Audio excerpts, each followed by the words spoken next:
What's up, YouTube family? Welcome to another video. Today we got a special treat for you guys. I got two legends in the building. Let's go. My boy Andre Beraud with the Yes to Real Estate team, the owner of the Texas Tiny House Project, and my boy John with the Urban Land Institute. Today, man, this is a very special episode. You guys are going to get to hear some great insight from two individuals who have very diverse experiences in the real estate game. So thank y'all for watching. Make sure you subscribe and like and follow us on all social media platforms. Let's get to it. Hello everyone, this is Andre Beraud with Yes to Real Estate. Super excited to be here with you in the heart of Frenchtown, 5th Ward. Yes, next 5 minutes from Edo, 3 minutes from Minute Maid Stadium, Dynamo Stadium, downtown. This is the Mecca of next opportunity. And here we are standing in the opportunity of the first ever Texas Tiny Home Courtyard subdivision, right? I want to start off by giving you a little history of how all of this came to fruition. I remember talking to the legend Garland, who's behind the camera, all right? He said we was in the process of building the regular townhomes that we built on Deschamps, right, 2 years ago.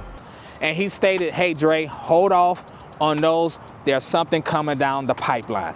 Right? And I said, okay. That okay word is so powerful because that can separate you from making millions or losing money, right? And we believe that the Lord put people in your corner, on your team, who are expert matter to help you get to the next level. So I said, okay, what should we do? He said, hold off. There's a new Livable Places Ordinance coming through the pipeline that we can benefit from and maximize the land. So I want you to say, maximize the land. All right, so he came up with the design of the tiny homes, right? You got the parking in the front, and then you walk through your home, walk through the parking lot to get to your individual homes. Now, we have 6 2-bedrooms, 2.5 baths, and 3 2-bedrooms, 1.5 bath. Now, Garland have took a project because of the high interest rate that could have flopped, right? Or could have been worth less. Now it made it into $1 million project. Right? So now this project that we have here, we are anticipating making around $110,000 per home. Now that's after paying for the land, soft costs, hard costs, fees, all of that. We're talking about pure profit of around $110,000 because we said yes. We said yes to the visionary. And I'm here to let you know, and the millions of people who's watching and listening right now, maybe you are the first to do something in your community. You are the first to do something in your family. I would advise you to seek counsel, to seek individuals who are excelling at that skill that you're looking to do and to go at it. We started this journey 2 years ago, and because of mentorship and because of having the right people on the team, we was able to avoid the pitfalls of new construction.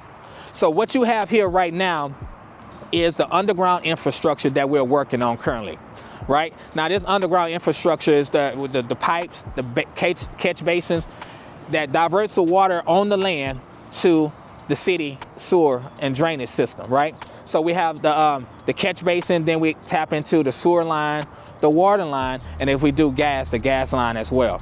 So help us stay tuned on this journey as we take you through this process, going through building the first ever tiny homes. And if you are looking for mentorship, you need to join Chris Ford, Garland Harris, and myself.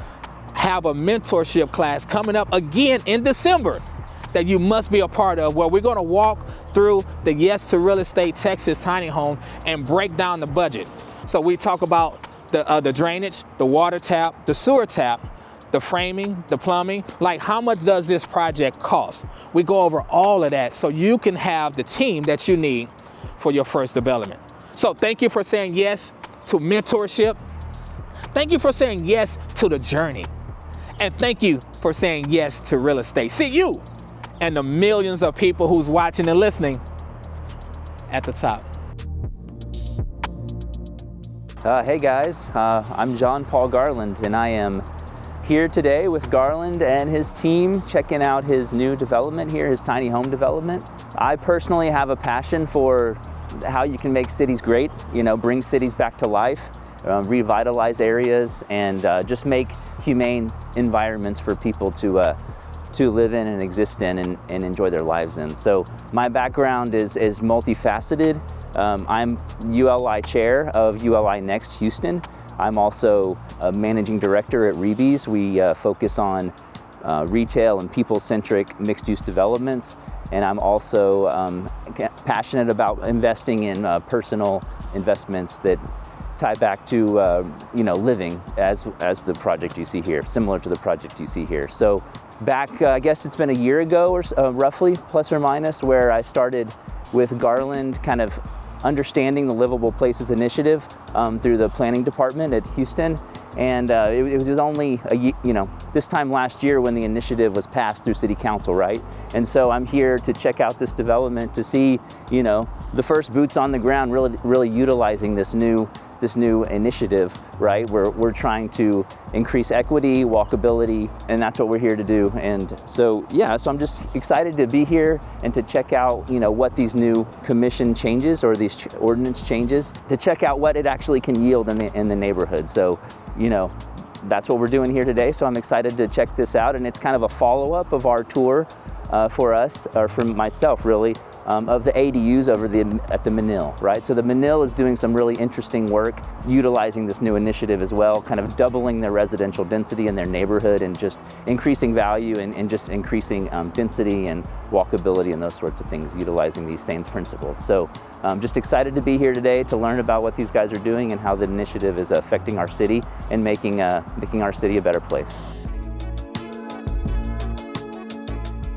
All right, fam, so you just heard from Andre and from John.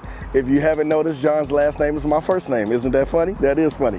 And so both have unique experiences, but both have a passion for creating better communities here in our city. And we want to encourage you, as you watch this video, as you watch the content on our channel, that you have the ability, we're just regular people, you have the ability to come into your community and make it whatever you want it, shameless plug right here.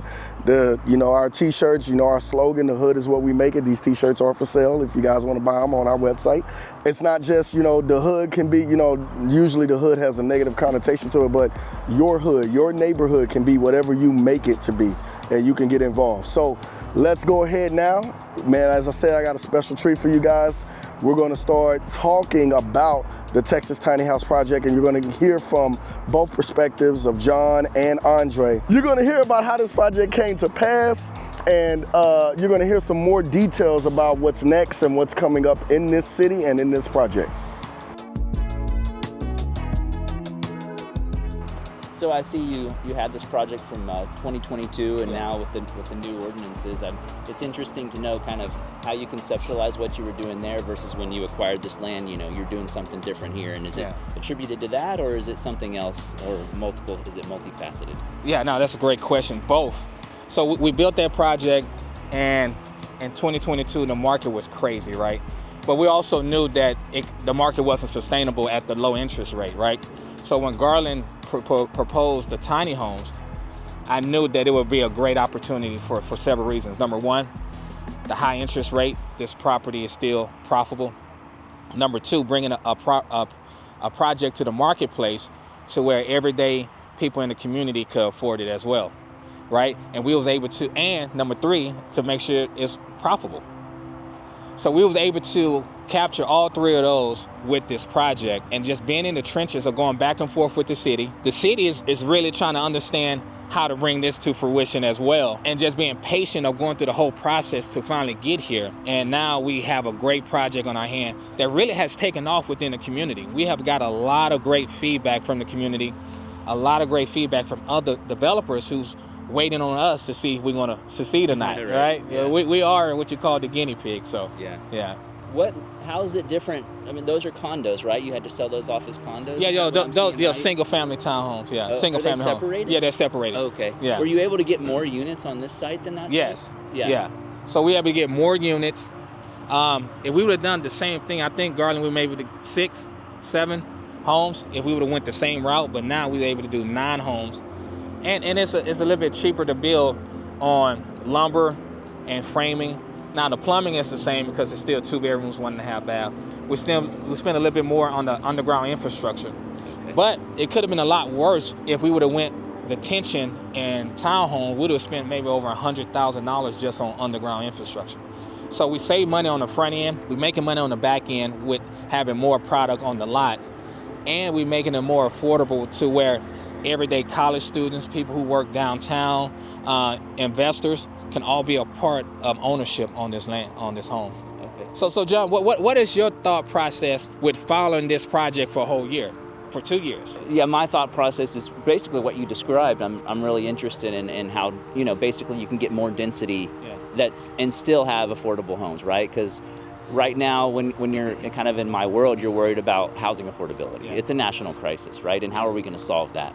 And there's multiple ways to do that. Yeah. But the city of Houston, that's, I think that's a big part of why they've made this step, is to open up more opportunity for homeowners. And so, but you don't really understand that until you actually build one, just like you said. Like, you're getting more units, but your cost might be a little bit more for certain reasons. And so, do the economics work, right? Because the city can study that all day, but until you actually get out there with boots on the ground and make it happen, it might not, and it's a bit of a risk, right? I mean, I can imagine having that many more units probably brings you out better in the end financially, and probably makes the units maybe slightly more affordable. Yes. But I'm just curious if that's true. Are the units going to be slightly more affordable, and are you going to be more profitable? And so I think that's a win-win for everyone, and that's what I'm hoping you're going to achieve. But I'm just super curious to see where that ends up. Yeah. So when it comes to the impact fees, right? We got a quote from the city of Houston on our 9 homes. The impact fee was total it came out to be $31,000 for our impact fees. Now, $31,000 divided by 9, that is a nice chunk of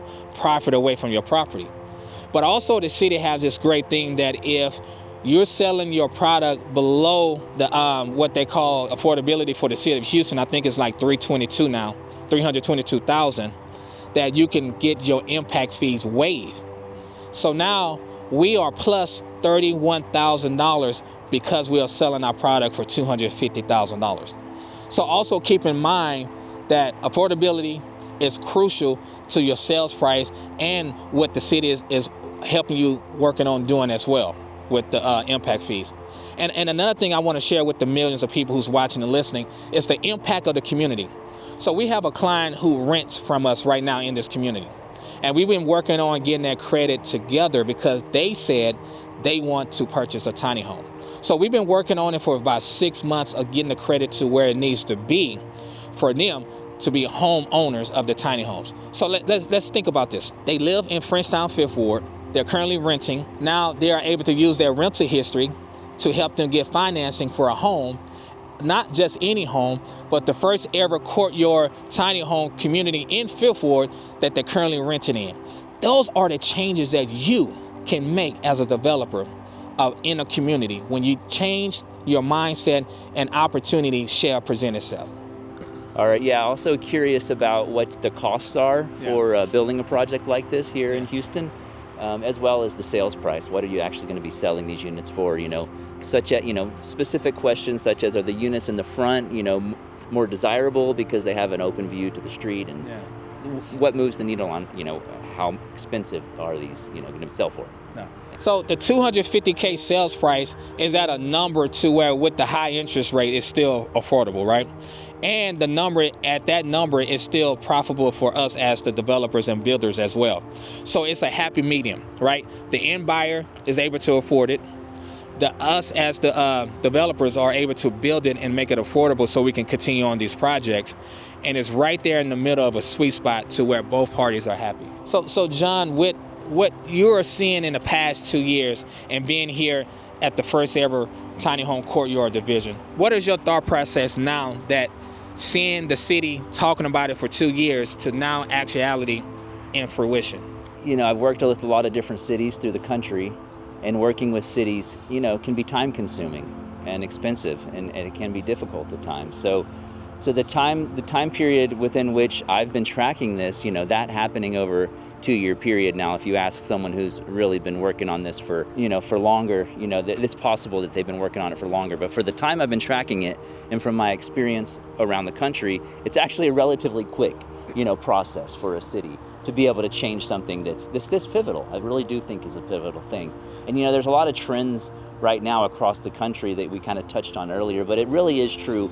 Parking requirements are getting less and less with people taking more Ubers and, you know, finding different modes of transportation. And like Garland mentioned earlier, how, you know, certain generations aren't as intrigued by having their own car for whatever reason that may be. So for instance, like back when I started in this industry, I've done a lot of multifamily, right? And so the standard was at least 1.5 parking spaces per unit. Now, when you're building in, you know, Atlanta or when you're building in Denver and you actually go count the cars and see who's parking in these garages that we built to that scale and that density, you know, you're not filling them up anymore, right? So we're bringing that ratio down to like 1.3, 1.2, even like 1.1 parking space per unit. So I think there's a national trend right now. And so I think the cities are starting to recognize that, and hopefully that speeds up these processes of changing these requirements, you know, across the country. I think that everyone really will benefit. So John said some interesting things about parking and about cities wiping out parking minimums and reducing parking requirements. The interesting thing is that the city of Houston actually did a study and found that less than 50% of its residents either had one car or no car and relied on public transportation. I have several friends who have teenage kids, and a lot of their kids are not interested in having a car because they say, why do I need a car when we have Uber and we have Lyft and we have all of these ride-sharing companies that will allow you to order a car and it just comes to your house and pick you up. A lot of things about parking, you know, influenced this project. If we would have had to provide 2 parking spaces per unit on this project, we would not have gotten 9 units on the site. The city reducing the parking minimums for units that were smaller allowed us to fit 9 units on this site with 10 parking spaces and move all of the parking to one side of the development as opposed to having it in the front as you see most developments in our city. All right, tell me a little bit about your process for raising money. Are you going out to high net worth individuals? Or are you doing any sort of crowdfunding? Or what different steps are you taking to raise money to build your business? And how's that going? No, great question. So I would say when it comes to raising money, people want to see first you have skin in the game, right? So with the 2 homes that we built, my partners, Jacob, Moser, and myself, when I presented this to them, my skin in the game was being an agent, understanding the temperament of the community and where everything was heading. So once they knew that I had the intellectual property and I had skin in the game, we was able to raise the money, us 3, to build those, right? And then once it came to this project, it was easy to raise money because I had a blueprint of success already, right? So Moser, Jake, and myself came together for this one, and our partner fund the deal, the land, and that's why we build into, sell into, because with that we're able to do it with us 3 and then complete the project. So now once we go larger, we can show, hey, we've done this ourselves, we know what we're doing, now let's raise the funds. So I don't think we wanted to go outside our circle yet until we know for sure that we have a successful project. Makes sense. And then raise the capital from the big boys. Yeah. Good luck. I was curious, when you're analyzing a deal, are you thinking about renting versus buying, and what makes the most sense for you as an investor, and what moves the needle on that for you? Great question. Now for me, on this project is more building and selling just because of the funds needed to keep it. So if we had more funds and more capital, then build to rent would definitely work. But for this one, for me, it's more about, do we have the funds and the equity to do it? But as we grow, we want to incorporate that. Does that change anything about the planning or the entitlements that you get from the city? You mentioned something about reductions in impact fees. So it sounds like, and that's based on a sales price, right? So you don't get as many benefits, it sounds like, if you're building for rent versus for sale. Is that right? No, that's a good point. Yeah, I don't believe we will be able to use the waiver of the impact fees if we was building to hold.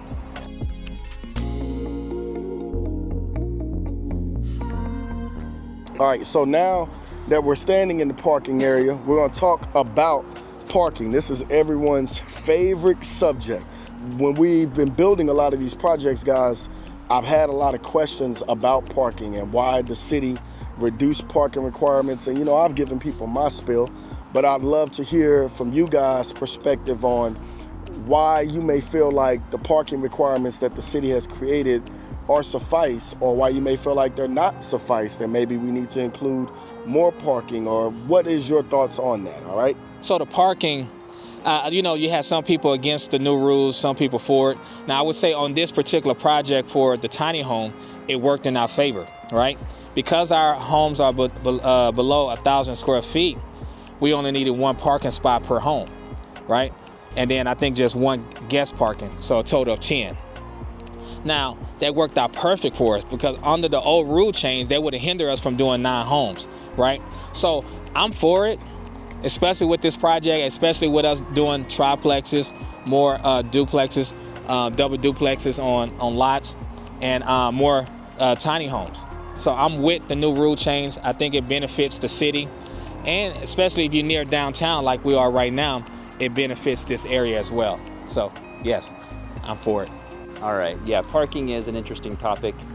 You know, having worked as an architect in Houston for many years and a developer in Houston for many years, you know, that's kind of the first thing you have to start with when you're designing any scale project really. So definitely parking is the root of all of our problems when it comes to walkability, and it costs a lot, right? When you're forced to build more parking spaces, it adds a lot of cost, and then affordability gets hurt. So, you know, there's lots of cities around the state that are making an impact there. I think Austin recently completely got rid of parking minimums, and Dallas is in the talks about reducing those requirements, you know, a lot. And so I think Houston has taken our first steps with this ordinance, and so I think that's interesting, and that's obviously helping with density right now. And so that is the key, or what's critical about, or helping with affordability. That's one of the major tools we have in our toolkit as urban designers. So hopefully Houston goes further in that regard and kind of pushes the envelope there, like these other cities that our competitors really are doing. So, and that'll just help development.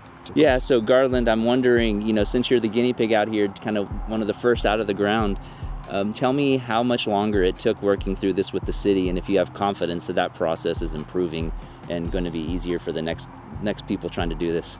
Yeah, so there was a lot that we had to get the city to figure out, even doing the replat. The replat took a lot longer, and these replats on these, they do take a little bit longer because the city actually wants to see more of what you're doing. So like typically when we do a replat, like if we just cutting a lot in half, they don't need to see like plans or anything like that. They don't need to know like the size of your units or anything like that. But because all of that is based on your parking and stuff like that, they want to see more detailed site plans. They want to see, you know, preliminary building plans. They want to see what you're doing.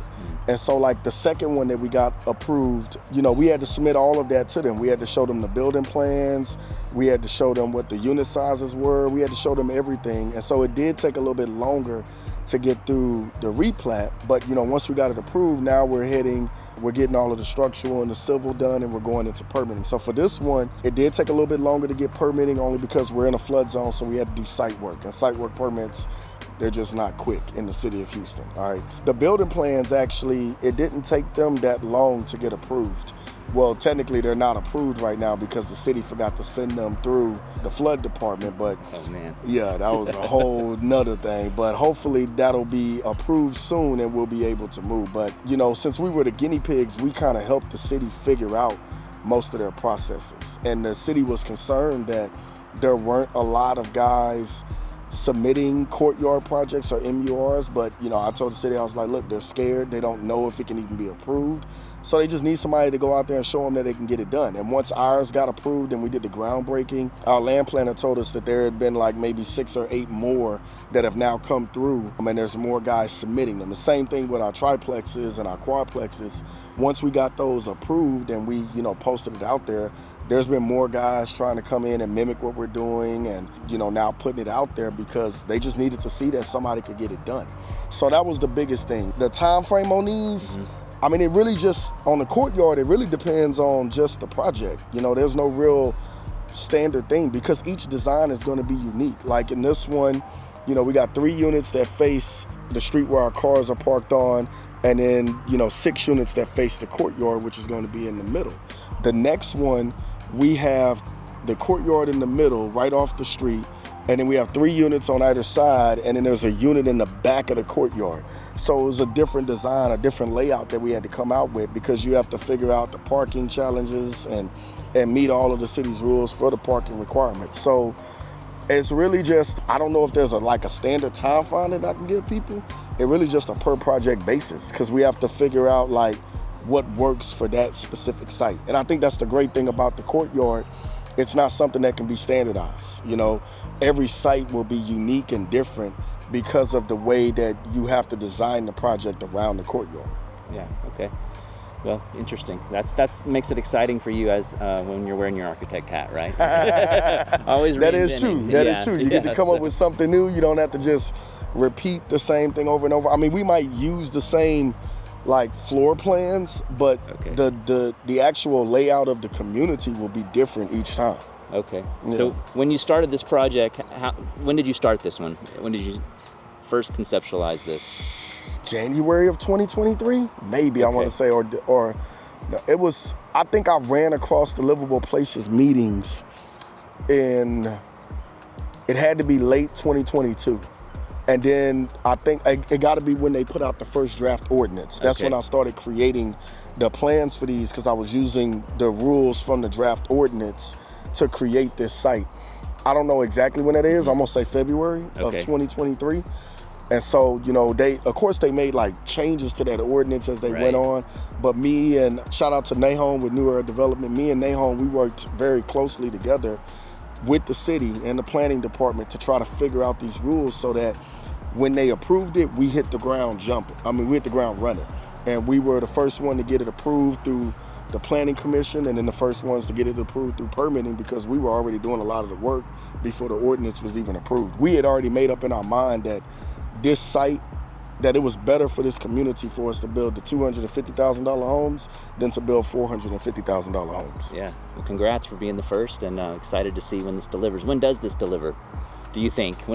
So If you had to guess, ideally, yeah. since right now it's probably going to take, in construction timeline, maybe a year. They'll probably start the houses at the beginning of the year, and then we'll probably have all 9 by the end of 2025. So it really depends on how many sales. As Andre told you, we're selling. He's going to build 2, sell 2. If after he's built 2, he comes in and he gets earnest money for the next 6, he'll probably go and just build all 6. Okay. And then he'll have just 1 unit left and go from there. So it's really just a strategy to try to figure out market demand, and try to figure out how well we're going to do with the sales on this project. We feel like we're at a very attractive price point. I mean, right now, if you're in the city of Houston, you look around, inside the loop, it's very hard to find anything under $300,000. So we're offering units that are under $300,000, and we know our demographic. We're not trying to attract families. We're not trying to attract people with 3-4 kids who want a large yard, who want good schools. They're not going to move into the city of Houston for that. We're looking for the people, young professionals or empty nesters, singles or young couples who want to live close to downtown, because we're literally just right off downtown, and want to be, in a uniquely designed community that offers something that the suburbs just can't give you right now. Okay. And so the size of these units are smaller, and that's necessitated also by the ordinance, right? Yes. If there's maximum size on the homes. Yeah, so the ordinance, the maximum size on the homes is 1,800. You could actually build a courtyard project with 1,800 square foot units. You just have to provide 2 parking spaces for each unit. And so, I've looked at sites where I was like, hey, we could do a mix. We could do a couple of units under 1,000, and then a couple of units that are bigger than 1,000. We could still provide enough parking for all of the units on site. And then now you give varying unit sizes at varying price points for varying people, all living in the same courtyard community. I do have a concept that I want to deploy on a corner lot, but most of these corner lots I'm building 4plexes on. So we have a corner lot in Fifth Ward, building a 4plex on it. But I could also do a 3-pack on it, where we do 2 houses that are under 1,000, and then 1 house that's around 12 to 1,500 square feet. So under the city's rules, we only need 4 parking spaces, 2 for the smaller units, and then 2 for the larger unit. And now you get, we just have it to where the 2 smaller units sit on one side of the courtyard, and then the bigger unit sits on the other, and the courtyard's in the middle. And now you have a courtyard development where we take our traditional 3-pack townhouses that we normally do with the front-loaded driveways, and instead we reduced it down to one driveway with a shared parking area and have a courtyard in the middle and offer a different kind of community that we can give to people. Yeah. So yeah, I mean, there's different things that we can do. I mean, we're really excited about all of the changes that the city has made, but you know, there's still a lot of changes that need to be made. You know, I don't know if you saw my post yesterday about building live-work units. Right now, live-work units are still classified as commercial buildings, so they still are requiring like the expensive fire sprinkler systems. I want to see if the city will change the rules and let us use the residential fire sprinkler system, the NFPA 13D, which is much cheaper, and it's the same system that we're using in our fourplexes. You know, there's a lot of different things that we could do, but yes, you can do larger units with the courtyard as long as they're under 1,800 square feet. You just have to provide the parking for them. The thing I always teach people in our courses, I always say, look, man, if you become an expert in your city rules, you have a leg up on the competition. Most people aren't going to sit down and read a 600-page IDM. I didn't read all 600 pages. I only read the pages that pertain to residential development, the detention rules, the driveway and parking rules. You know, we read through the chapter 42 so that we could know the rules better than the city. I mean, I get comments back from the city and I'll be like, that's not what the ordinance reads. Yeah, nice. That's how you get it done, man. Exactly, you know, you gotta coach them through it, you know? Yeah. A lot of these ordinances are going to be very complicated. Most people aren't going to sit down and read them. So that gives you a leg up on the competition. All right, YouTube fam, so that is the end of our episode for today. I hope you guys got a lot of great value out of this video. I sure did. There was a lot of great points that were mentioned. I appreciate Andre and John for stopping by. We ask you guys, make sure you like and subscribe, follow, visit our website, middlehousingdesign.com. If you're looking to do courtyard projects in the Houston area, we would love to help you out. And I hope you guys all have a blessed day. Peace.